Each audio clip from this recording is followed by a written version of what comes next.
ঘড়ির কাঁটা অনুযায়ী সরকারি নিয়ম মেনে পঞ্চায়েত অফিস খোলার টাইম পেরিয়ে গেলেও খোলেনি পঞ্চায়েত অফিস।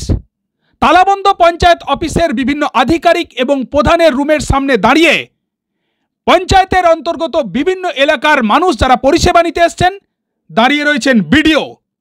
আর এই ঘটনায় ব্যাপক ক্ষোভ এবং বিরক্তি প্রকাশ করে পঞ্চায়েতের আইন এবং সরকারি নিয়ম মেনে পঞ্চায়েতের অন্তর্গত স্টাফেদের বিরুদ্ধে উপযুক্ত আইনি ব্যবস্থা নেওয়ার ঘোষণা করলেন বিডিও। পঞ্চায়েতের প্রধান, উপপ্রধান, পঞ্চায়েতের কর্মী অর্থাৎ স্টাফেরা কেউই আসে না নির্দিষ্ট টাইমে। ফলে পঞ্চায়েত অফিস খোলে সরকারি নিয়মকে বুড়ো আঙুল দেখিয়ে নিয়ম করে দেরিতে বলে অভিযোগ। এক কথায় বলতে গেলে প্রায় প্রতিদিনই পঞ্চায়েত অফিস খোলে দেরিতে বলে পঞ্চায়েতের অন্তর্গত মানুষজনের নিয়মিত অভিযোগ। তবে পঞ্চায়েত অফিস দেরিতে খুললেও এলাকার মানুষজন কিন্তু তাদের প্রয়োজনের তাগিদে অফিস টাইম শুরু হওয়া থেকেই অপেক্ষা করেন। পঞ্চায়েত যে দেরিতে খোলে সেই অভিযোগ আগে থেকেই বিডিওর কাছে করেছিল এলাকার মানুষজন। তাই বিডিও আচমকাই ভিজিটে আসেন গ্রাম পঞ্চায়েতের অফিসে। ঘড়িতে তখন সকাল 11:30 পেরিয়ে গেছে। দেখেন ঝাড়ুদার এলেও আসেনি পঞ্চায়েতের স্টাফ, প্রধান কেউই। অপেক্ষা করছেন পরিষেবা নিতে আসা পঞ্চায়েতের অন্তর্গত বিভিন্ন গ্রামের মানুষজন। তালাবন্ধ প্রধান এবং বিভিন্ন অফিস আধিকারিক সহ পঞ্চায়েতের কর্মীদের রুমের বাইরে দাঁড়িয়ে থাকেন বিডিও। ঘটনা জলপাইগুড়ি জেলার রাজগঞ্জ পঞ্চায়েত সমিতির অন্তর্গত ফুলবাড়ি 1 গ্রাম পঞ্চায়েতের। ফুলবাড়ি 1 গ্রাম পঞ্চায়েত যে দেরিতে খোলে তার অভিযোগ রাজগঞ্জের বিডিও প্রশান্ত বর্মনের কাছে আগে থেকেই ছিল। ঘড়িতে 11:30 বেজে গেলেও যে ফুলবাড়ি গ্রাম পঞ্চায়েতের অফিসের তালা খুলে কর্মচারীরা সরকারি কাজকর্ম শুরু করেনি তা স্বচক্ষে দেখলেন বিডিও প্রশান্ত বর্মন। এরপর বিডিও তালাবন্ধ প্রধান এবং অফিসের যারা স্টাফ রয়েছেন তাদের রুমের বাইরে দাঁড়িয়ে ফোন করে পঞ্চায়েত অফিস খোলার ব্যবস্থা করেন এবং সঙ্গে সঙ্গে ক্ষোভ উগরে দিয়ে আইনি ব্যবস্থা নেওয়ার কথা বলেন। উল্লেখ্য, বিডিও প্রশান্ত বর্মন এর আগেও বিভিন্ন অফিস, স্কুল, অঙ্গনারী বিভিন্ন জায়গায় তিনি ভিজিট করেছেন। স্কুলে গিয়ে বাচ্চাদের সাথে কথা বলেছেন, তাদের ক্লাস নিয়েছেন। আর এই কাজ তার আজকের নয়, তিনি প্রশান্ত বর্মন ধারাবাহিকভাবে এই কাজ করছেন। উদ্দেশ্য এবং লক্ষ্য সরকারি নিয়ম মেনে মানুষের কাছে, জনগণের কাছে সরকারি পরিষেবা পৌঁছে দেওয়াই তার কাজ। আর এই জন্যই তিনি এই কাজ করেন বলে জানাচ্ছেন। চলুন ফুলবাড়ি 1 গ্রাম পঞ্চায়েতের এই ঘটনা সম্পর্কে সাধারণ মানুষ এবং বিডিও প্রশান্ত বর্মন কি বলছেন তাই এই মুহূর্তে আপনাদেরকে শোনাচ্ছি। দেখতে থাকুন, সঙ্গে থাকুন। আর জিপি নিউজকে অবশ্যই সঙ্গে রেখে আমাদের প্রত্যেকটি প্রতিবেদন লাইক, শেয়ার, কমেন্ট করুন। আপনাদের বিএসসি খোলার টাইম কয়টা? কি নাম আছে আপনার? হ্যাঁ, বিনিতা কি? সূত্রধার।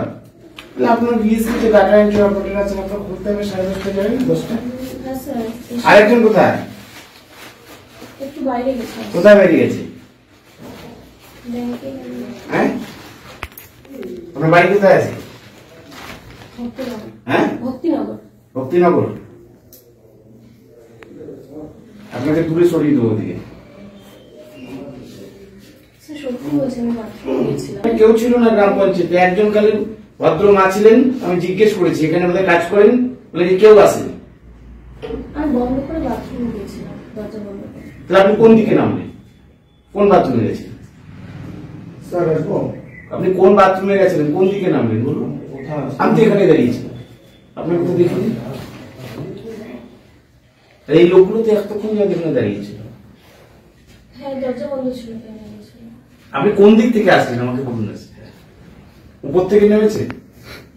উপরে দাঁড়িয়েছিলাম।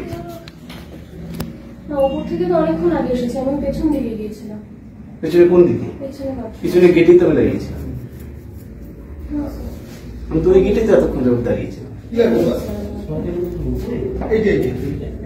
আরেকজন কি নাম আছে? হ্যাঁ, আমি যখন ঢুকলাম তখন ছিলেন? কোন বাথরুমে গেছে? মিথ্যা কথা কেন বলছেন?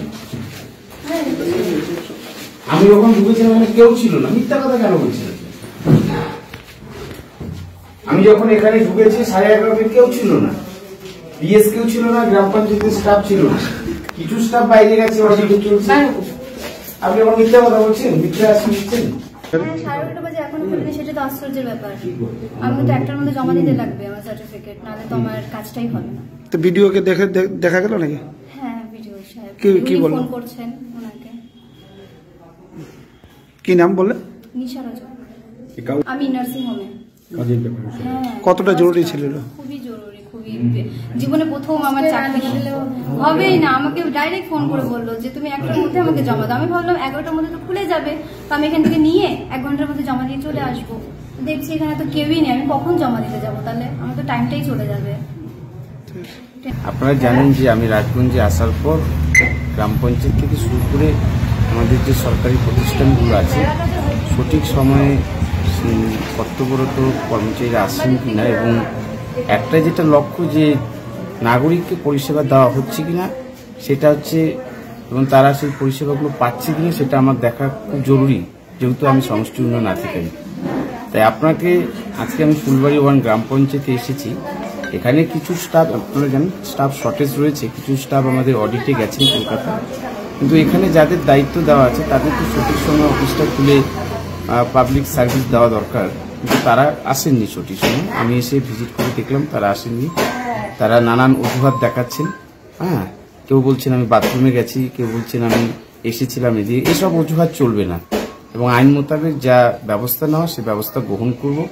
এবং এখানকার কিছু নাগরিকদের কাছ থেকে কিছু কমপ্লেন পেয়েছি যে তারা সঠিকভাবে সার্ভিসগুলো পাচ্ছে না, তাদেরকে হ্যারাসমেন্ট করা হচ্ছে। এই লিখিত কমপ্লেন আমার কাছে যদি চলে আসে আমি অবশ্যই এই কর্মচারীদের এগেনস্টে ব্যবস্থা করব।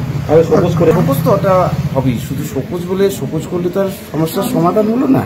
শোকজের থেকে আরো আমাদের গভর্নমেন্ট রুলে যা সার্ভিস মানে শাস্তির ব্যবস্থাগুলো আছে সেই ব্যবস্থাগুলো আমরা নেব। আজকে আপনি এসেও দেখলেন যে আমি দীর্ঘদিন যাবত অভিযোগগুলো পাচ্ছিলাম, কারণ আপনারা জানেন যেহেতু সামনে ইলেকশন, আমরা ইলেকশনের ব্যস্ততা থাকার কারণে তারা একটা সরলতার সুযোগ নিয়েছে এই সরকারি কর্মচারীরা। কিন্তু এটা কখনোই আমি রাজগঞ্জ ব্লকে সমষ্টি উন্নয়ন আধিকারিক হিসাবে নাগরিকের পরিষেবা ব্যাহত হবে এটা কখনোই মেনে নেব না। কারণ আমাদের সরকার থেকে নির্দেশ রয়েছে সরকারি শিক্ষা প্রতিষ্ঠানগুলো সঠিক সময় খুলবে এবং সঠিক সময়ে নাগরিকদের যা সার্ভিসগুলো দেওয়া সেটা দেবে। সেটা হেলথ হতে পারে, শিক্ষা প্রতিষ্ঠান হতে পারে, সেটা গ্রাম পঞ্চায়েত হতে পারে। সমস্ত লাইন ডিপার্টমেন্টকে আমি এটা অনুরোধ করবো, আমি যতদিন এখানে সমষ্টি উন্নয়ন আধিকারিক আছে পরিষেবা ব্যাহত দেবো না। বললাম আপনি কখন এলেন, ভিজিট করলেন এখানে? আমি এখানে 11:30টার দিকে ঢুকেছি, কারণ আমার লক্ষ্য একটাই ছিল যে কিছু কিছু গ্রাম পঞ্চায়েতে নাগরিকরা পরিষেবা পাচ্ছে না, দীর্ঘদিন যাবত আমার মোবাইলে কমপ্লেন হচ্ছিল। তাই আমি এটা আজকে ভিজিট করে যেটা দেখলাম খুবই দুঃখজনক বলা চলে। কিন্তু কোনো স্টাফকে আমি যা পানিশমেন্ট আছে শুধু শোকজ বলে নয়, শোকজের থেকে আরও যা গুরুতর পানিশমেন্ট দেওয়ার অপরাধ আছে সেটা আমরা দেবো।